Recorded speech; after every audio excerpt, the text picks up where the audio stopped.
Gente querida, eu quero fazer um convite especial para você. Você já parou para pensar?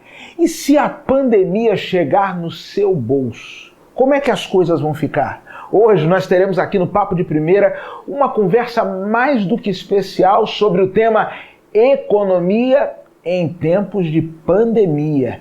Participe, fique ligado, com certeza vai abençoar você.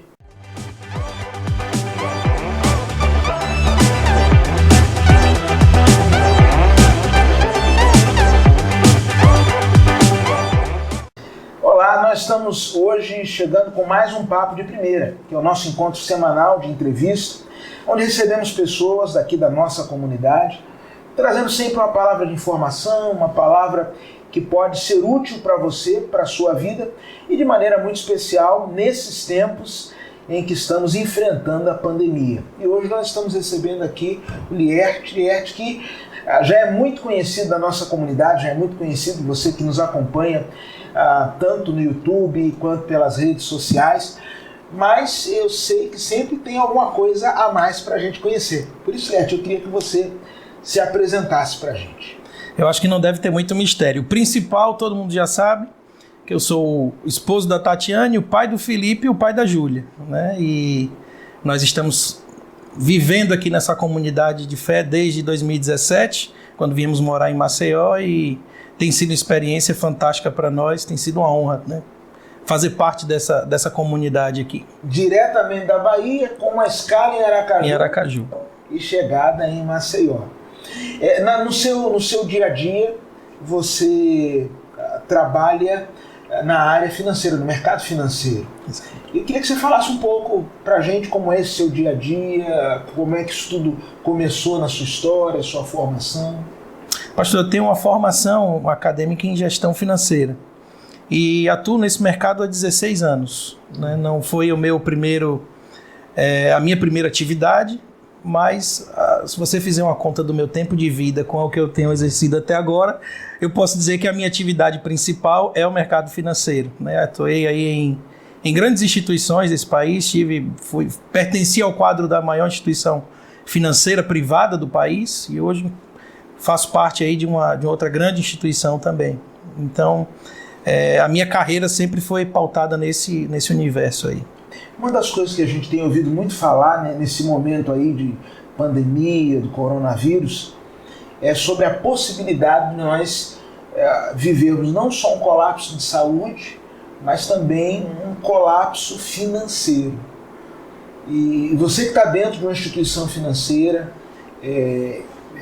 como é que você enxerga esse momento que nós estamos vivendo? E eu já vou aproveitar e pedir para você dar algumas dicas para as pessoas que estão nos assistindo sobre como fazer uma melhor gestão financeira. Será que essa é a hora de entrar no financiamento, trocar de carro, trocar a mobília da casa, comprar a casa nova? Enfim, como é que é a sua percepção, ainda que seja um mercado cujo cenário mude muito rápido?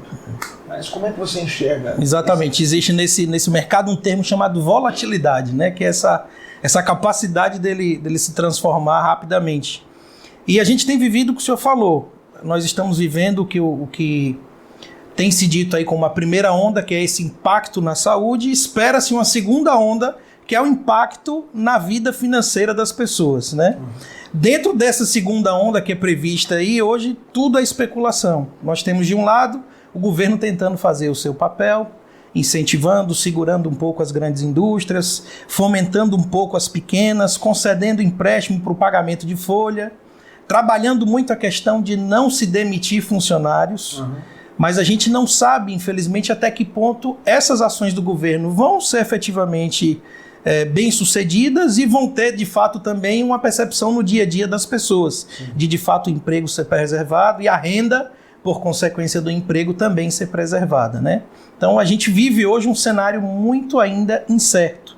A gente tem visto as instituições rodar todos os pratinhos no sentido de causar o menor impacto possível para a sociedade, mas também no sentido de se preservarem como instituições. Quando a gente olha o lado da pessoa física, né, de nós como seres humanos, a gente vê o pai de família preocupado se vai continuar tendo emprego após passar essa crise, né? Se essa recessão econômica, não sei se a gente poderia usar essa expressão, se ela não é muito forte, mas se esse cenário mais duro que se espera não pode vir a comprometer a renda da família, que eu acho que é a grande preocupação de todo pai de família, né? E eu queria falar um pouco muito mais como servo de Deus do que como uma pessoa do mercado financeiro nesse momento. Eu acredito que as expectativas não são as melhores. Existem boas ações sendo implementadas, mas a gente de fato tem uma possibilidade de um cenário muito duro pela frente, né? Não me acho aqui na altura, na competência de dar conselho a ninguém. Mas algumas coisas que eu tenho procurado fazer. Primeira coisa é manter a minha fé em Deus. Entender quem é aquele que é o meu provedor. Lá em Salmos, acho que no capítulo 37, a gente tem aquela passagem onde ele diz que eu nunca vi um justo desamparado, nem a sua descendência mendigar o pão. Então, se o sucesso das ações do governo, das ações dos patrões, da recuperação da economia vai acontecer ou não, se o meu posto de emprego vai permanecer ou não, hoje, nesse cenário, eu acredito que tem muito pouco que nós, como pessoas, podemos fazer. Sim. Então é muito mais a gente depender do Senhor. Mas existem algumas coisas que estão na nossa mão. O senhor falou aí sobre comprar um carro, comprar uma roupa, comprar alguma coisa. Eu acho que esse não é o momento da gente dar nenhum passo nesse sentido. Esse é o momento da gente ser precavido, da gente ser mais conservador. É o momento do pai de família enxugar ainda mais o seu orçamento, enxugar a sua finança, olhar onde é que tem alguma coisa que pode ser cortada e, principalmente, estancar novos gastos. Né? A gente tem sido até empurrado para isso, que essa questão do isolamento ajuda a gente a ir menos no shopping, a ir menos no restaurante, né? Verdade. Mas ainda existem algumas raposinhas aí. Tem o iFood, tem algumas coisas que têm nos perseguido ainda. Mas eu acredito que isso vai nos ajudar, a aproveitar até esse gancho, isso vai nos ajudar para mais para frente sermos mais disciplinados com as nossas finanças. Um exercício que a gente poderia fazer nesse momento onde está todo mundo em casa, tem um tempo teoricamente sobrando. Aproveitar para colocar no papel aquilo que é o nosso gasto. A gente olhar para uma folha e nela escrito lá quais são os meus custos fixos, quanto eu ganho, isso nos ajuda a nos movimentar no futuro, no presente e nos ajuda também a se planejar para um cenário pior. Se houver um cenário de desemprego, de queda da renda, eu vou saber, poxa, o que eu posso cortar aqui? Onde é que dá para economizar? O que dá para ser feito dentro dessa realidade? Então, acho que esse seria um momento interessante para isso também. Mas, acima de tudo, a gente colocar a nossa confiança no Senhor e tem um princípio que ele não pode ser quebrado em momento nenhum, principalmente no momento da dificuldade. Na minha percepção, esse é o princípio da fidelidade ao Senhor. Eu acho que se nós permanecermos fiéis, o Senhor há de se cumprir ainda mais em nossas vidas. Amém. Existe aquela passagem onde fala lá que foste fiel sobre o pouco, sobre o muito te colocarei. Esse também vai ser um momento de nós sermos provados, não só pela doença, não só pelo desemprego, mas a nossa fé ser provada até na fidelidade, da gente se permanecer fiel a Deus, mesmo no cenário mais adverso possível. Talvez esse seja um teste de fogo para nós como cristãos, ver a nossa renda de repente ameaçada, mas a gente lembrar que tudo que a gente teve até hoje, e essa renda que hoje nos possibilita viver, foi dada pelo mesmo Deus que está no controle do amanhã e dos dias que se seguirão. Essa é a minha percepção e acho que é aquilo que eu poderia deixar para os irmãos nesse momento. Antes da gente encerrar, uma palavra que você acha importante para os pais compartilharem com os filhos, né? Porque às vezes, eu lembro, tem um amigo que eles moram nos Estados Unidos e por volta de 2009 houve a questão imobiliária nos Estados Unidos, foi um momento muito difícil na economia americana, e ele me disse que um dia ele estava em casa, aí o filho dele ouvindo o noticiário, né, crise, e aquela coisa toda, e o menino falou um dia para ele assim: pai, quando a crise passar, o senhor pode comprar um picolé para mim? Aí ele falou: não, meu filho, pelo amor de Deus, papai compra esse picolé até hoje. Mas assim, como é que a gente pode tratar com os nossos filhos essa questão, né? Educação financeira ainda não é um valor muito significativo na nossa cultura. Muito presente em nossa cultura. Muito presente, como em outros países. Como é que a gente pode passar esses valores para os nossos filhos, ensiná-los nesses valores, sem, obviamente, criar um cenário de economia de guerra? Eu acho que quanto mais a gente desviar o nosso olhar do que está acontecendo aqui embaixo e concentrar lá em cima, a gente vai ser mais bem sucedido, né? O senhor falou sobre os valores. Eu acho que esse é o momento, e o que eu poderia deixar para os pais é isso, é a gente concentrar a nossa educação das crianças e aproveitar todo esse histórico para a gente fortalecer os valores do reino de Deus. Dentro desses valores está tudo lá dentro. Está a fidelidade, está a mordomia, onde a gente pode ensinar os nossos filhos: olha, filho, eu sou mordomo daquilo que Deus me dá. Nós estamos aqui para cuidar daquilo que Deus nos deu, da nossa saúde, do nosso tempo, do nosso recurso, desse dinheirinho que o vovô e que a vovó dá. Esse dinheiro está na tua mão, mas quem deu para você foi Deus. Use direitinho, use com prudência. Então, eu acho que passar os valores do reino nesse momento, a gente vai estar construindo uma geração muito mais forte para a vida e para o próprio reino de Deus. Eu acho que a gente vai ter uma oportunidade de ter uma geração de crentes melhores do que talvez nós fomos até aqui.